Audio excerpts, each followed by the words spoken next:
ఏంటంటే ఇక్కడ 10వ అధ్యాయంలో మనం గమనించినట్లయితే ఇక్కడ మనం కొంచెం కూడా కూర్చో ఇక్కడ మనం చూసినట్లయితే మనకు వ్యక్తి గురించి తెలుసు కదా, ఎవరు కూర్చో తల్లి పేరేంటి,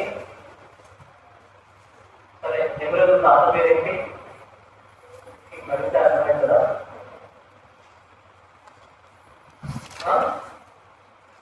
సరే ఎక్కడో వడలు కనిపించింది నోవా. అందరూ మనం చూసుకున్నట్లయితే నోవాను ముగ్గురు కుమారులు ఉన్నారు కదా, ఏ పేరు? షేము, హాము, యాపెతు. అయితే ఈ ముగ్గురు కుమారులు కూడా వీళ్ళ గురించి మన జాగ్రత్తగా అయినట్లయితే మన పేదలందరూ కూడా అర్థమవుతుంది. అయితే షేము యొక్క కుమారులు ఎవరంటే దావీదు, అబ్రహాము, ఈ వంశం అంతా కూడా షేము యొక్క వంశం.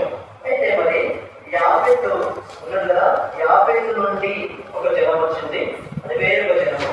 అయితే హాము నుంచి ఫిలిస్తీయులు, తర్వాత నిమ్రోదు, వీళ్ళు యాపెతు నుంచి వచ్చినటువంటి జనాలు. ఇప్పుడు నిమ్రోదుకు మరి యాపెతు ఏమవుతారు? సారీ, హాము ఏమవుతారు?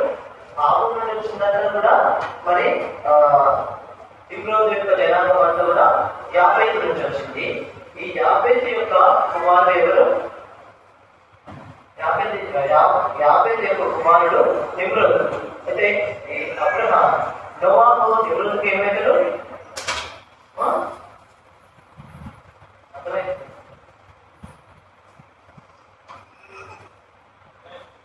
షేము యాపెతు.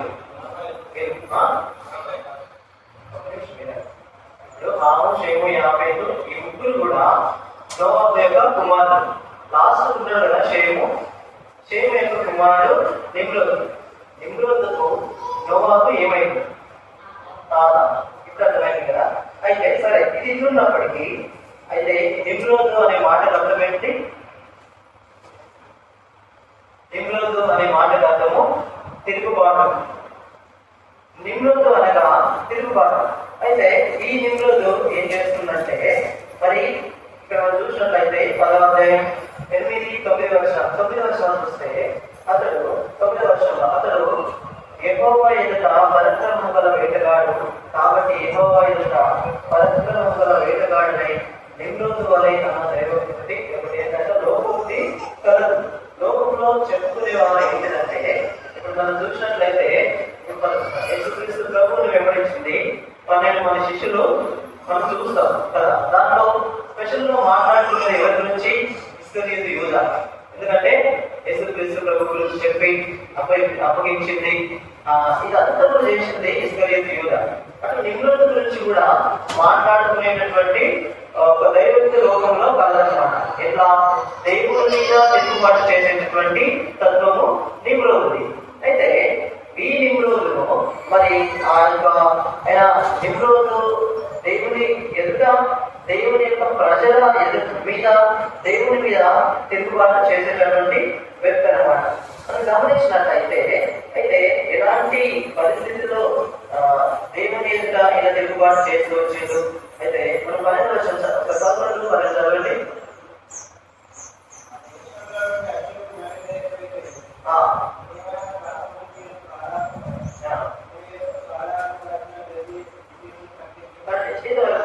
అయితే నిమ్రోదు నాకున్నటువంటి బలము, నాకున్నటువంటి శక్తి, నాకున్నటువంటి జ్ఞానము ఇవన్నీ కూడా నిమ్రోదు ఇవన్నీ కూడా నాకు కలవు.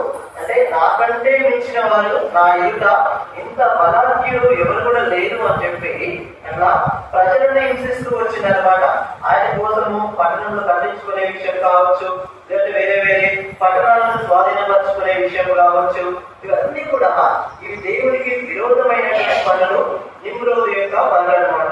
మనం గమనించినట్లయితే ఈ నిమ్రోదు సరే ప్రజలలో మంచిగా పరిపాలన చేస్తూ, ప్రజలను మంచిగా ఏడుతూ, ప్రజలను ఆ విధంగా చేయట్లేదు, కానీ ప్రజలందరినీ కూడా కష్టపెడుతూ, ప్రజలందరినీ కష్టానుభవాలు చేస్తూ బలవంతంగా పట్టణాలను కట్టించడము ఇవన్నీ కూడా నిమ్రోదు చేస్తూ వచ్చిందనమాట.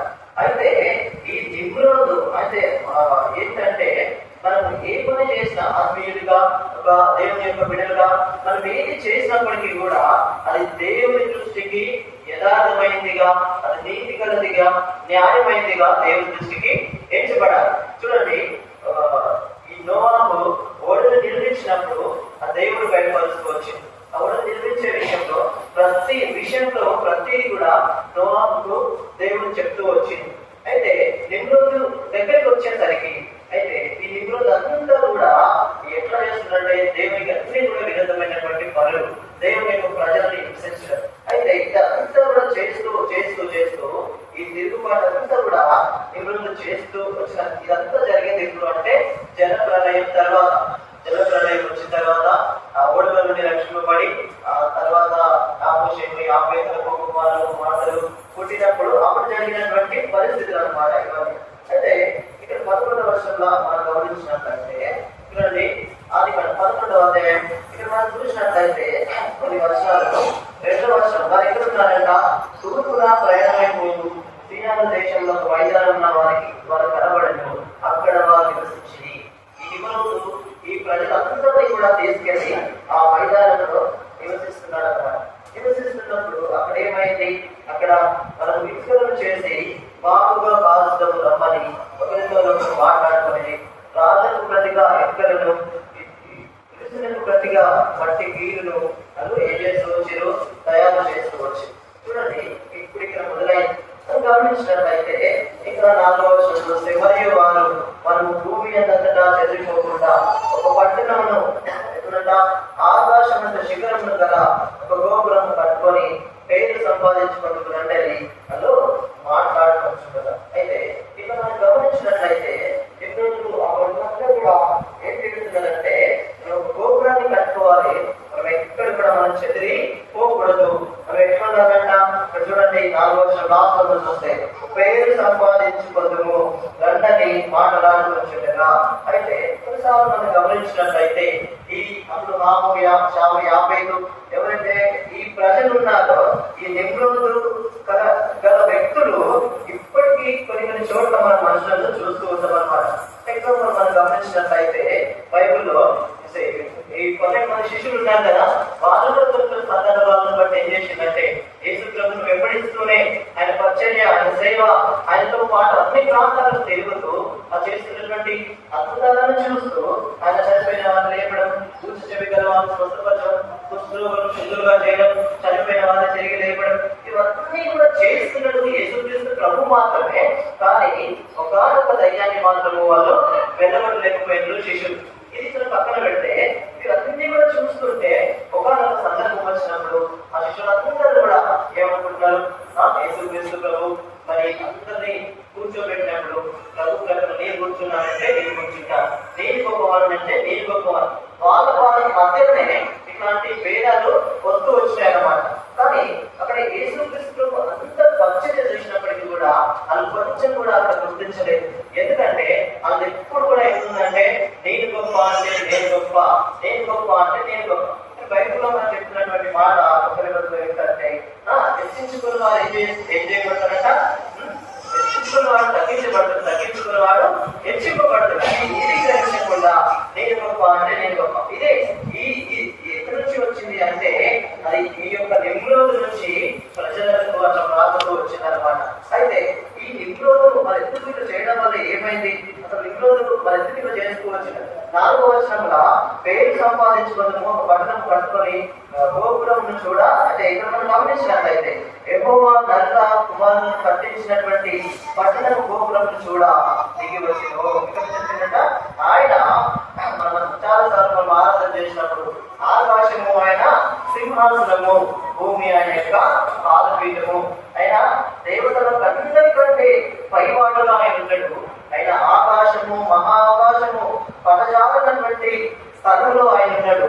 అయితే ఈ నెలను నిర్మించేటటువంటి ఈ పట్టణాన్ని చూడడానికి ఏం చేస్తూ వచ్చినట్టుగా దిగి వచ్చినట్టుగా మనం చూస్తున్నాం. చూడండి, కనీసం ధనవంతులు మనుషులు నిర్మించినటువంటి ఈ గోపురంలో మనుషులు చేసినటువంటి ఆలోచనలకు దీన్ని చూడడానికి దేవుడు దిగి వచ్చినట్టుగా మనం గమనిస్తున్నాం. మనం గమనించాలి ఏంటి అంటే కొన్నిసార్లు ఇంకా ఎక్కడెక్కడ దిగి వచ్చేందు ఇస్రాయేల్ ప్రజలను విడిపించడానికి ఆయన వారి పూర్వులను విని దిగి వచ్చినట్టుగా మనం చూస్తాం. అంతేకాదు ఆ దేవుడు చూసినట్టుగా నిన్ను నన్ను రక్షించడం కోసము భూమిపైకి దిగి వచ్చినట్టుగా మనం 3 సందర్భాలు గమనిస్తున్నాం అన్నమాట. దయచేసి మనం గమనించినట్లయితే ఈ 5వ వచనంలో ఆ గోపురం చూడు దిగి వచ్చినప్పుడు అప్పుడు ఏమైందంట ఆలోచనము, అప్పుడు ఏమో ఇదిగో మనము ఇక్కడ చూడండి ఆలోచన చదవండి 11వ ఆలోచన. అప్పుడు ఏమో జనము ఒకటే, అందరికీ భాష ఒకటే, వారి పని ఆరంభించున్నారు.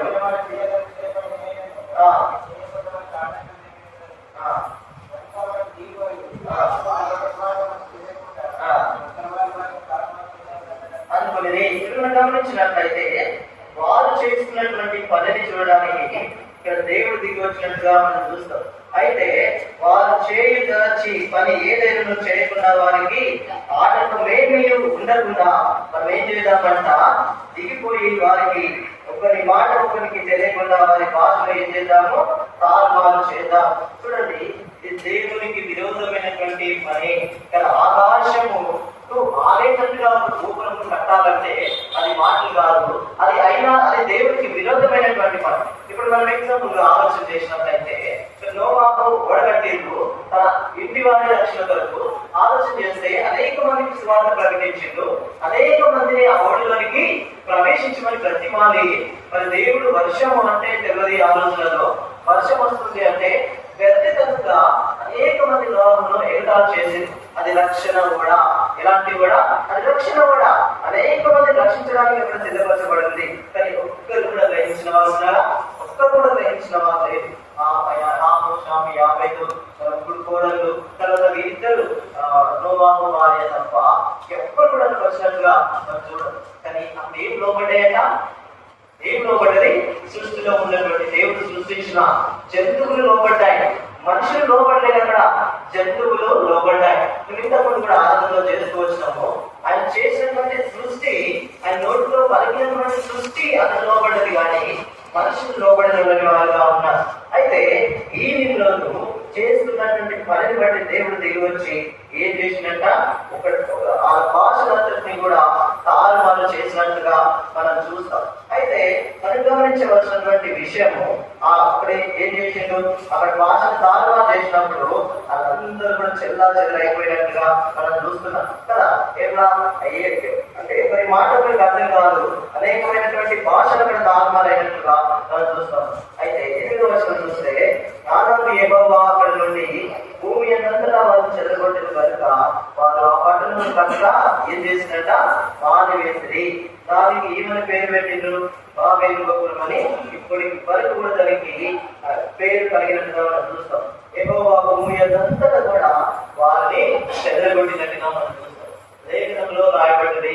బైబిల్లో ఉన్న ప్రతి సత్యాన్ని మనం ఆలోచన చేసినట్లయితే ఎన్ని భాషలు ఎన్ని ఉన్నాయి కదా, అవన్నీ కూడా దేవుడు తాత్మా చేసినటువంటి సంగతులు అన్నమాట. మనం గమనించాలి, దేవునికి విరోధమైన ఏ ఆలోచన కూడా నిలవలేనిది. ఏది కూడా నిలవలేదు. ఎందుకంటే విశ్వాసంగా, దేవుని ప్రజలంగా, దేవుని విడుదలగా మనం తెలుసుకోవాల్సిన విషయం ఏంటంటే, ఆయన పరిశుద్ధమైనటువంటి దేవుడు. అశుద్ధమైన ఏది కూడా ఆయన సన్నిధిలో మనం చేయకూడదు, మన జీవితంలో మనం ఉండకూడదు. ఏది కూడా దేవునికి విరోధమైంది ఒకవేళ మనం ప్రయత్నం చేస్తున్నా తెలుసు కదా. ఇప్పుడు ఈ రోజు అంతా తెలుసు, దేవుడు చూస్తాడో తెలుసు, ఈ విషయం వల్ల దేవునికి కోపం వస్తుంది అని తెలుసు. కానీ ఆయన దేని చూసుకొని గర్వించినాడు? తనకున్నటువంటి బలమును, తనకున్నటువంటి తెలివితేటలను, వీటన్నిటిని పట్టుకొని ఆయన గర్వించినట్టుగా మనం చూస్తాం కదా. మనం చూసినట్టయితే అబ్షాలోము చాలా అందంగా ఉంటుంది. బైబిల్లో మనం గమనించినట్లయితే మోషే మరి చాలా అందంగా అబ్షాలోము ఉంటాడు. సొలొమోను కూడా మరి ఎంతో తెలివితేటలు. ఇప్పటి వరకు భూమి మీద ఇక ముందు తర్వాత ఎవరికి లేనటువంటి తెలివితేటలు సొలొమోనుకు ఇవ్వబడ్డాయి. ఎందుకంటే ఆయన తగ్గించుకొని చేసినటువంటి ప్రార్థన ద్వారా. అదే విధంగా ఎంత బలం సంస్థకి ఇవ్వబడ్డదంటే, మరి ఎవరికి లేనటువంటి సింహమును సైతం చేర్చి పంపేటటువంటి బలము సంస్థకి ఇవ్వబడ్డది. ఈ ముగ్గురి జీవితాలు చూసినట్లయితే దేవునికి ఏ మాత్రం మహిమ చేయకుండా ఆ ముగ్గురు కూడా నశించినట్లుగా, దేవునికి దూరమైనట్లుగా మనం చూస్తాం. అందుకే కదా ఒక భక్తులు అంటాడు, దేవా నాకు తగినంత మాత్రమే దయచేయి, ఒకవేళ నేను ఎక్కువైన ఎడల నేను ఎవడో నేను దూషిస్తానేమో, ఒకవేళ నేను బీదనైతే ఇంకేం చేస్తా, దొంగిల్ని దొంగతనం చేసి ఈ నామానికి నేను అంత అవమానం తెచ్చేవాడిగా నేను ఉంటానేమో. కాబట్టి ఏ జీవితంలో, నా జీవితంలో ఉద్యోగం చేస్తున్న చోట, బిజినెస్ చేస్తున్న చోట, ఎక్కడైనా పని చేస్తున్నప్పటికీ యథార్థంగా పని జరిగించాలి. యథార్థమైన పని నిమ్రోలు చేయలేకపోయాడు. అందుకే ఎన్నో ఆటకాలను రాజుకు తన నశించేటటువంటి స్థితిని కూడా మనం గమనించినట్టుగా చూస్తాం. చూడండి, ఇంకో మాట మనం గమనించినట్లయితే ఆది కాండంలో 10వ అధ్యాయం 8-9 వచనాలు మనం చూసినట్లయితే ఇక్కడ నిమ్రోలు ఏం చేస్తుందంట? 8-9 వచనాలు.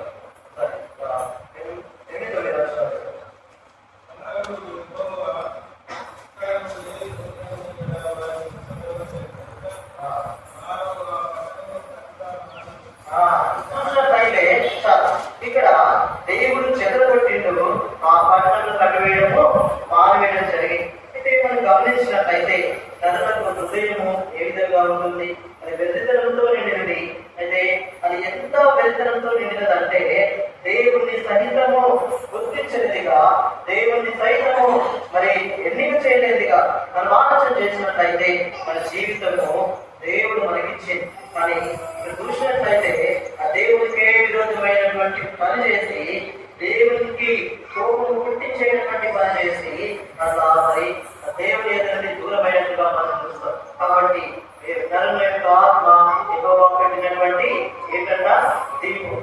లైట్ మనం వేయచ్చు, మనం ఆపేయాలంటే లైట్ మనం వేయచ్చు, తెల్లవారుగానే ఆపేయాలంటే మనమే దాన్ని స్విచ్ ఆఫ్ చేయవచ్చు. అట్లా దేవుడు మనకు పెట్టినటువంటి దీపము మన యొక్క ఆత్మ, దేవుడు అనుగ్రహించినటువంటి దీపం. కాబట్టి వెర్రితనం చేత ఉండే వాళ్ళంగా ఉండకూడదు అన్నమాట. దేవుని చూసినట్లయితే చూస్తాం కదా, యెషయా గ్రంథం 1వ అధ్యాయంలో నరుల యొక్క హృదయము వారి యొక్క చెడుతనము ఏ విధంగా ఉంది. యెషయా గ్రంథం చూడండి ఒకసారి, 1వ అధ్యాయం 2-3 వచనాలు చదివితే, యెహోవా మాట్లాడుతున్నాడు, ఆకాశంలో ఆలకించును, భూమి చెరియను, నేను పిల్లలకు పెంచి పెద్దవారిగా చేసుకుని వారు నా మీద తిరుగుబాటు చేసినారు. ఎద్దు తన కామను మెరుగును, గాడిద తన సొంత వారి తోటి తెలుసుకుని. ఈ ప్రజలు ఏదైనా ఇశ్రాయేలు తెలియలేని వారు, ఈ ప్రజలు యోచింపరు. అనేక సార్లు చూసినట్లయితే నిమ్రోదు యోచింపని వాడుగా, దేవుని యొక్క ఔన్నత్యాన్ని గుర్తించని వాడుగా ఉన్నట్టుగా మనం చూస్తామన్నమాట. ఇదంతా కూడా నిమ్రోదు చేసినటువంటి తిరుగుబాటు పనులను బట్టి, తిరుగుబాటు తత్వమును బట్టి తనకు తాను శిక్ష తెచ్చుకున్నట్టుగా తను నశించేటటువంటి ప్రజల్లో ఒకటిగా చేర్చబడ్డాడు నిమ్రోదు. కేవలం దేవునికి విరుద్ధమైన ఆలోచన చేయడం చేత మనం ఆలోచన చేస్తే ఆది మనం 10వ అధ్యాయం 11వ వచనంగా మనం గమనించినట్లయితే ఆయన ఎంతగా ఆ దేశంలో నుండి సరే 11వ వచనం చదవండి.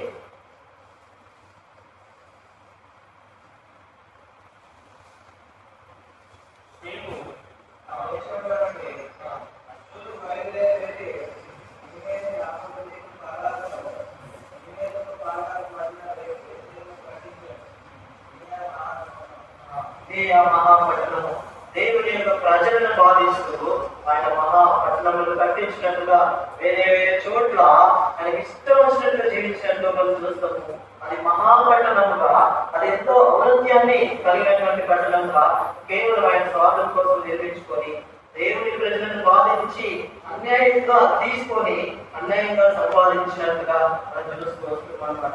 ఈ రోజుల్లో మనం గ్రహించినట్లయితే కొన్నిసార్లు పెద్ద న్యూసెన్స్ అవుతున్నాయి. అంటే కొంతమందికి పొలాల దగ్గర కనపాలించి, కొంతమందికి ఇళ్ళ దగ్గర వచ్చి, ఇవన్నీ కూడా ఈ రోజు జరుగుతున్నాయి. అంటే డిఫరెంట్ మనుషుల లోకంలో ఉన్నారు. ఎందుకు ఉన్నారు వీళ్ళందరూ కూడా ఇంత డిఫరెంట్ గా, ఇంత ఇదిగా మనకు అంతగా మనం చూస్తాం. అక్కడ అన్యాయం జరుగుతుంది. అది నిజంగా అలా జరుగుతుంది. ఎందుకంటే ఆ శేము యొక్క సంతానంలో నుంచి నిమ్రోదు ఎట్లా వస్తూ వచ్చిందో, నిమ్రోదు నుంచి ఇప్పటి వరకు మనం జీవిస్తున్న ఈ సమయం వరకు కూడా అలాంటి మనుషులు ఇంకా ఈ లోకంలో ఉంటూ ఉంటారు. దయచేసి నేను గమనించవలసినటువంటి విషయం ఏంటంటే, చాలా జాగ్రత్తగా ఉండాలి. ఈ లోకంలో ఉన్న వాటిని ఏమి మనల్ని ఆకర్షించినప్పటికీ కూడా దేవుని ఎదురుని మనకు దూరం అయ్యేటటువంటి పరిస్థితులను తెచ్చుకోకూడదన్నమాట. వాటన్నింటినీ కూడా మనం విసర్జించిన వారంగా కేవలము మన సృష్టికర్త, మన దేవుడు, మన పాపక్షమాపణ నిమిత్తమై చనిపోయి సజీవులుగా తిరిగి లేచినటువంటి దేవుడిని ప్రకటించే వారుగా, ఆయనకు లోబడేటటువంటి ప్రజలుగా మనం ఉండాలి. ఆయన చేత బలానమైనటువంటి మంచిదాసుగా అనిపించే వారుగా, అనిపించుకునే వారుగా మనం ఉండాలి. కానీ దేవుడు మనల్ని విసర్జించే వారిగా మనం ఉండడానికి వీల్లేదన్నమాట. చూడండి 5వ అధ్యాయం 6వ వచనంలో మనం గమనించినట్లయితే, చేతు 105 బ్రతికి తరువాత చేతు బ్రతికి కుమారులను అయితే ఈ చేతు జీవితం అంతా కూడా ఇప్పటి వరకు దేవుని సరైనదిగా ఉంది. తర్వాత వచ్చినటువంటి ఆ ప్రజలు అనేకమైనటువంటి విధాలుగా చూసినట్లయితే అన్ని దేవతలను పూజించిన వారుగా, అన్ని దేవతలను విసర్జించని వారుగా, తీసివేయనటువంటి వారుగా, వాటిని ఇంకా మరి పూజిస్తూ వాటితో వచ్చేటటువంటి చూసినట్లయితే వాటితో మా దేవతని విచారించని వాటితో అన్నట్లు కూడా మనం ఇంకా లేఖనాలను చూసినట్లయితే అంత అదిగా చేయబడుతుందన్నమాట. గమనించవలసిన విషయం ఏంటంటే, ఇంతకు ముందు మనం ఆరాధన చూసినాం కదా, మీరు నా కోసం వేడుకండి, మీ కోసం పిల్లల కోసమైనటువంటి అంటుందన్నమాట. కొన్నిసార్లు లేఖనాలు మనం చెప్తాయి, మనం పాపములు ఒప్పుకొనిచున్నప్పుడు మనం ఎవరి పాపములు ఒప్పుకోవాలంట, మన పిల్లల పాపాలను కూడా మనం ఒప్పుకోవాలి. ఈ విషయమే కదా మనం ఏం చేయాలి, మన కోసము మన పిల్లల కోసము మనం ఏడ్చే వారంగా ఉండాలన్నమాట. ఎంత భయంకరమైన దినాలు, ఎంత భయంకరమైనటువంటి రోజులు ఉన్నాయంటే ఎంత భయంకరమైనటువంటి రోజులు ఉన్నాయి. అదే మనం చూసినట్లయితే ఎవరికి ఈ రోజులు ఎవరికి ఇవన్నీ సంభవిస్తాయంటే సాతాను గర్జించు సింహము వలె ఏం చేస్తున్నాడంట, వెతుకుతూ తిరుగుతున్నాడు. ఎవరిని బ్రింకుతున్నా, ఎవరిని నాశనం చేయాలా, ఎవరిని పట్టుకోవాలా అని చెప్పి చూసినట్లయితే ఎంతో భయంకరమైనటువంటి దినాన్ని అన్నమాట. చిన్న మాట ఏంటంటే, నేను మెడికల్ ఫీల్డ్ అయితే నాకు ఉండే ఫ్రెండ్స్ అందరూ కూడా ఆ ఫీల్డ్ లోనే. అయితే నిన్న మా ఫ్రెండ్ ఒక అతను ఫోన్ చేసి చెప్పినటువంటి విషయం అసలు ఎంత వయస్సుగా అనిపించిందంటే అంత భయం అనిపించింది అనమాట. అంటే లోకంలో ఇలాంటి మనుషులు కూడా సమ్మర్ కదా వచ్చినటువంటి కేసెస్ ఇవన్నీ అని చెప్పినప్పుడు చాలా భయం అనిపించింది అనమాట. ఎంత ఒకసారి మరి నాకు మధ్యాహ్నం సాయంత్రం టైంలో ఇక్కడికి పచ్చడికి వెళ్ళాలని నాకు చెప్పడం జరిగింది. అప్పుడు ఆ సమయంలోనే నేను సిద్ధపాటు ఉంటున్నటువంటి సమయంలో సందర్భాన్ని బట్టి మా ఫ్రెండ్ కాల్ చేసినప్పుడు స్పెషల్ గా ఒక విషయం గురించి ఫోన్ చేసింది అనమాట. ఇట్లాంటి మనుషులు, ఇంత దూరమైనటువంటి మనుషులు కూడా లోకంలో ఉంటారా అనిపించారు. అంటే సంఘటన విషయం, అట్లాంటి సంఘటన అన్నమాట పంచుకోకపోవడం అన్న మనిషి. ఎందుకంటే అంత ఫోకస్ గా అయితే అప్పుడు గుర్తొచ్చిన మాట ఏంటంటే, అందుకే సాధారణ వెతుకుతూ తిరుగుతున్నాడు ఎవరిని తిరుగుతున్నా అని. కాబట్టి ఏ విషయంలో కూడా మనం చోటీయడానికి వీలు లేదనమాట. ప్రతి విషయంలో మనం ఎట్లుండాలంట, పావులను నిష్కపటంలో పాము వలె వివేకము కలిగిన వారంగా మనం ఉండాలి. కాబట్టి మన జీవితంలో ఏం జరుగుతుంది, మనం చేసేటువంటి పనుల ద్వారా ఏం జరుగుతుంది, ఎవరికన్నా మనం అన్యాయం చేస్తున్నామా, ఎవరికన్నా మనం అన్యాయం చేస్తున్నామా, ఎవరి ద్వారా దేవుడికి విరోధమైనటువంటి పని మన ద్వారా జరుగుతుందా, ఇవన్నీ కూడా మన ఆత్మీయ జీవితంలో ఎంతో జాగ్రత్తగా గ్రహించిన వారు ఉంటారు. చూసినట్లయితే ఈ నిధులతో చేసినటువంటి పని వల్ల ఎన్నో నాశనాన్ని గురిని తెచ్చుకున్నట్టుగా మనం ఇంకా లేఖనాలు చూసుకుంటాం. గమనించి వీటన్నింటినీ కూడా మనము దూరంగా, వీటన్నిటికి కూడా దూరంగా ఉండేవారంగా ఉంటారు. మొదటి పత్రికలో చూసినట్లయితే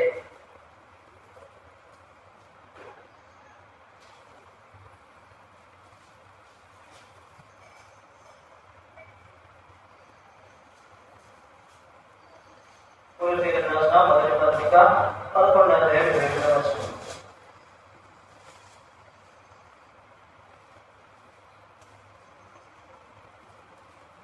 కాబట్టి ప్రతి మనుషుడు తను తాను పరీక్షించుకున్నాడు, ఆలాపన చేసే అభివృద్ధిని ఆ మాత్రం నుండి రాకూడదు. కాబట్టి జీవితంలో మనం ఏం చేయాలి, పరీక్షించుకోవాలి. ప్రభుని ఆరాధించాలంటే మనకు పరీక్ష అవసరం. ప్రభు సరిగ్గా మనం కనబడాలంటే మనకు పరీక్ష అవసరం. ఆయన రక్తంను తిని, ఆయన సాదృశ్యంగా ఉన్నటువంటి, ఆయన రక్తంతో సాదృశ్యంగా ఉన్నటువంటి ఆ రక్తంలో రావాల్సినప్పుడు మనం ఏం చేయాలంట, మనము పరీక్షించుకునే వారంగా ఉండాలి. వాక్యాన్ని పరీక్షించుకొని యథార్థంగా మన ప్రభువులో మన ఆ ఉపవాదంలో మనం చేకూర్చినట్లయితే అది మనకు ఆశీర్వాదంగా ఉంటుంది. లేదు మనం వివేచింపగా తిని తాగిన వారమైతే మనం ఆత్మీయ జీవితంలో, నిజ జీవితంలో నిద్రించిన వారంగా, ప్రభువు నుంచి మనం దూరంగా వెళ్ళిపోయినటువంటి వారంగా, ఆత్మీయ జీవితంలో మరణించినటువంటి వారంగా మనం ఉండవలసి వస్తుంది. కాబట్టి వివేచన లేకుండా, ఆలోచన లేకుండా, గ్రహింపు లేకుండా ప్రభు యొక్క ఆ యొక్క రక్తమును కానీ ఆయన శరీరమును కానీ తాగడానికి మనం ఏమాత్రము అలాంటి పనులు చేయకూడదు. కాబట్టి ప్రభు శరీరమే కదా అని ఆయన శరీరం ఇప్పుడు వరకున్నా ఇవన్నీ కూడా మనం ఎలాంటి ప్రశ్నలు దృఢమైనటువంటి ఆలోచన చెందకుండా మనల్ని పరీక్షించుకుందాం. ఆ యొక్క బలం అనేది ఉంటుంది. జాగ్రత్తగా చేసుకొని ఆ యొక్క పనులను సేవించే అతిని ఆ పనులు సేవించే విషయంలో పరీక్ష కలిగి ఉందా ఈ మాట